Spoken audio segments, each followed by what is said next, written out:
दोस्तों, बहुत समय पहले की बात है। एक छोटे से गांव के पास घने जंगल के बीच एक साधु का आश्रम था। इस आश्रम में महंत नाम के साधु रहते थे। उनकी कठोर तपस्या और संयम की चर्चा पूरे इलाके में थी। गांव वाले उनकी पूजा करते और अपनी समस्याओं का समाधान पूछने उनके पास आते। महंत को गर्व था कि उन्होंने संसार की मोहमाया, वासना और लालच से खुद को मुक्त कर लिया है। वे मानते थे कि उनकी साधना इतनी दृढ़ है कि कोई भी सांसारिक आकर्षण उन पर असर नहीं डाल सकता। उसी गांव में सुरेश सेठ और उनकी पत्नी सुमन सेठानी रहते थे। सुरेश सेठ गांव के प्रतिष्ठित व्यापारी थे और सुमन अपनी सुंदरता और दयालुता के लिए जानी जाती थीं। सुमन न केवल खूबसूरत थीं, बल्कि उनके मददगार स्वभाव के कारण पूरे गांव में लोकप्रिय थीं। एक दिन सुमन मंदिर में पूजा करने गईं। लौटते समय उनकी नजर साधु महंत के आश्रम पर पड़ी। उन्हें लोगों की साधु के बारे में प्रशंसा याद आई। सुमन ने सोचा कि क्यों न उनसे मिलकर उनका आशीर्वाद लिया जाए। जब सुमन आश्रम के पास पहुंची, साधु महंत बाहर बैठे थे। साधु ने जैसे ही सुमन को देखा, वह स्तब्ध रह गए। उन्होंने इतनी सुंदर और तेजस्वी महिला पहले कभी नहीं देखी थी। उनका ध्यान अचानक विचलित हो गया। साधु ने खुद को नियंत्रित करने की पूरी कोशिश की, लेकिन सुमन का तेजस्वी चेहरा उनकी आंखों में बार बार घूमने लगा। साधना के दौरान भी उनका मन भटकने लगा। उन्होंने महसूस किया कि उनके भीतर एक ऐसी भावना जाग उठी है जिसे उन्होंने वर्षों तक दबाए रखा था। साधु ने सोचा, यह मेरी साधना की असली परीक्षा है, लेकिन इस आकर्षण से छुटकारा कैसे पाऊं?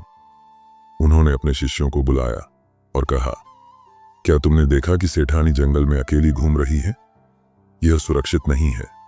जाओ और उन्हें मेरे आश्रम बुलाकर लाओ। मैं उन्हें कुछ महत्वपूर्ण ज्ञान देना चाहता हूं। साधु की आज्ञा का पालन करते हुए उनके शिष्य सुमन के पास गए। उन्होंने कहा, गुरुजी ने आपको बुलाया है। जंगल में रात का समय सुरक्षित नहीं है। वे चाहते हैं कि आप आश्रम आए, जहां वे आपको कुछ अमूल्य उपदेश देंगे। सुमन, जो साधु के बारे में हमेशा आदर और श्रद्धा रखती थीं, उनके बुलावे को सहर्ष स्वीकार कर आश्रम जाने के लिए तैयार हो गईं। जब अनाया आश्रम पहुंची, साधु ने उनका स्वागत किया, लेकिन अब उनकी नजरों में वैराग्य की जगह वासना साफ झलक रही थी। सुमन ने तुरंत इस बदलाव को महसूस किया। साधु ने कहा, आप इतनी तेजस्वी और दयालु हैं कि कोई भी आपकी प्रशंसा किए बिना नहीं रह सकता। सुमन ने उनके व्यवहार में आए इस परिवर्तन को तुरंत समझ लिया। उन्होंने साहस के साथ कहा, गुरुजी, आपने मुझे यहां बुलाया है। कृपया मुझे वह ज्ञान दें जो आप देना चाहते थे। साधु ने गहरी सांस लेते हुए अनाया से कहा, आपकी सुंदरता और तेजस्विता अद्वितीय है। मैं आपके तेज से अत्यधिक मोहित हो गया हूं। मेरे मन में एक अजीब सी बेचैनी है जिसे मैं शांत नहीं कर पा रहा हूं। कृपया मेरी मदद करें। सुमन, जो शांत और समझदार महिला थीं, यह सुनकर स्तब्ध रह गईं। उन्होंने संयम रखते हुए पूछा, गुरुजी, आप एक तपस्वी और त्यागी हैं। आपको मुझसे कैसी मदद चाहिए? साधु ने धीरे से कहा, मैं वर्षों से कठोर तपस्या कर रहा हूं, लेकिन आज मैं महसूस कर रहा हूं कि मेरी साधना अस्थिर हो गई है।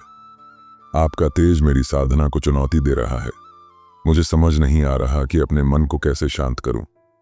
सुमन ने गंभीरता से उत्तर दिया, गुरुजी, आप अपनी तपस्या और संयम के लिए पूरे गांव में पूजनीय हैं, लेकिन आज मैं देख रही हूं कि आपकी तपस्या केवल बाहरी दिखावा है।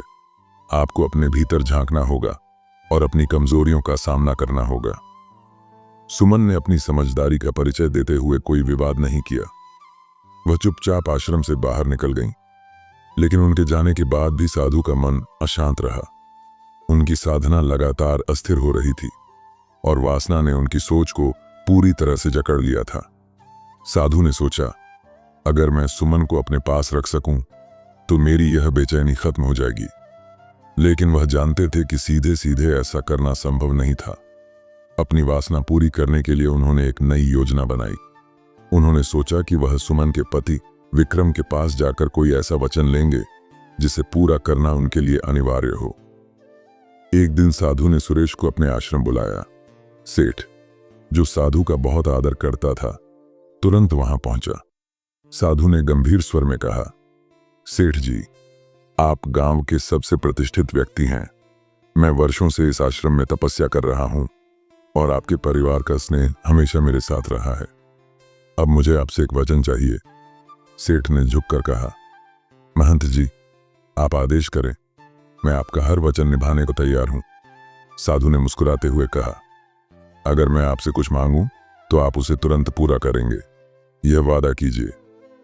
सेठ, जो साधु की पवित्रता पर भरोसा करता था, बोला, महंत जी, मैं वचन देता हूं कि आपकी हर इच्छा पूरी करूंगा। साधु ने फिर कहा, मैं कुछ समय के लिए आपकी पत्नी सुमन को अपने पास बुलाना चाहता हूं। मैं उन्हें आध्यात्मिक ज्ञान देना चाहता हूं और यह उनके जीवन के लिए लाभकारी होगा। सेठ यह सुनकर हैरान और गुस्से में भर गया। उसने कहा, महंत जी, यह कैसी मांग है? आप तो तपस्या और संयम के प्रतीक हैं। मेरी पत्नी का आपके पास रहने का क्या औचित्य है? साधु ने शांत स्वर में कहा, सेठ जी, आपने मुझे वचन दिया है, आप अब इसे तोड़ नहीं सकते। यदि आप अपने वचन से पीछे हटे तो यह आपके धर्म के खिलाफ होगा। सेठ यह सुनकर असमंजस में पड़ गया। वह साधु के प्रति अपनी आस्था के कारण गुस्से को दबाने की कोशिश कर रहा था। साधु के आश्रम से वह घर लौट आया, बहुत व्यथित और परेशान था। उसकी चिंता और गुस्से को देखकर सुमन ने पूछा, आप इतने चिंतित क्यों हैं? क्या बात है? सेठ ने गुस्से से कहा, महंत, जिन्हें हम संत समझते थे, उन्होंने ऐसी मांग की है जो मुझे अस्वीकार्य है। उन्होंने तुमसे मिलने का आग्रह किया है और इसे पूरा करने का दबाव डाला है। सुमन ने यह सुनकर शांत भाव से कहा, आप क्रोधित मत हो। सुमन ने अपने पति से कहा, अगर समस्या का समाधान है तो मुझे ही इसे हल करना होगा। मुझे मेहनत से बात करने दीजिए, मैं देखूंगी कि उनकी समस्या क्या है। सुमन ने कहा, आप चिंता न करें, मैं खुद उनसे बात करूंगी। सुमन साधु के आश्रम गईं। वहां उन्होंने देखा कि साधु अभी भी असमंजस और बेचैनी में थे। सुमन ने बड़े ही शांत और दृढ़ स्वर में कहा, महंत जी, आप वर्षों से इस गांव के लिए प्रेरणा के स्रोत रहे हैं। आपने हमें सिखाया है कि वासना और मोह से ऊपर उठना ही सच्चा तप है। लेकिन आज आप खुद इन बंधनों में फंस गए हैं। ये संसार का नियम है कि हर इंसान को परीक्षा से गुजरना पड़ता है, लेकिन सच्चा साधक वही है जो इन परीक्षाओं को पार कर सके। साधु ने झुकी नजरों से कहा, मैं जानता हूं कि मैं गलत हूं, लेकिन मेरे मन से यह मोह दूर नहीं हो रहा। सुमन ने उत्तर दिया, महंत जी, मोह और वासना को दबाने की बजाय उसे पहचानिए। अपने मन की कमजोरी को स्वीकार कीजिए, यही पहला कदम है। जब आप इसे स्वीकार करेंगे तभी आप उस पर विजय पा सकेंगे। सुमन के शब्दों ने साधु की आत्मा को झकझोर दिया। उन्होंने पहली बार अपने भीतर झांका और अपनी कमजोरी को समझा। साधु ने कहा, आपने मेरी आंखें खोल दी। मैं समझ गया हूं कि मेरी तपस्या केवल बाहरी थी। असली साधना अपने मन की इच्छाओं और कमजोरियों पर विजय पाना है। मैं आपसे क्षमा मांगता हूं। साधु ने अपनी गलती को स्वीकार किया और अपने जीवन को एक नई दिशा देने का निश्चय किया। उन्होंने फिर से तपस्या शुरू की, लेकिन इस बार उनका ध्यान अपने भीतर की कमजोरियों को दूर करने पर था। जब गांव के लोगों को यह बात पता चली तो उन्होंने साधु को और अधिक सम्मान दिया, क्योंकि उन्होंने अपनी गलती स्वीकार कर सच्चाई के मार्ग पर लौटने का साहस दिखाया। यह कहानी हमें सिखाती है कि सच्ची आध्यात्मिकता केवल बाहरी तपस्या में नहीं, बल्कि अपने भीतर की इच्छाओं और कमजोरियों को पहचानने और उन्हें नियंत्रित करने में है। आत्मबोध और अपनी गलतियों को स्वीकार करना ही आत्मा की सच्ची शुद्धि का मार्ग है। मित्रों, आशा करते हैं कि आपको हमारा यह सुनाई गई कथा अच्छी लगी होगी। अगर आपको यह कथा अच्छी लगी तो प्लीज वीडियो को लाइक करें और चैनल को भी सब्सक्राइब करें। और लास्ट तक कथा सुनने के लिए आपका धन्यवाद।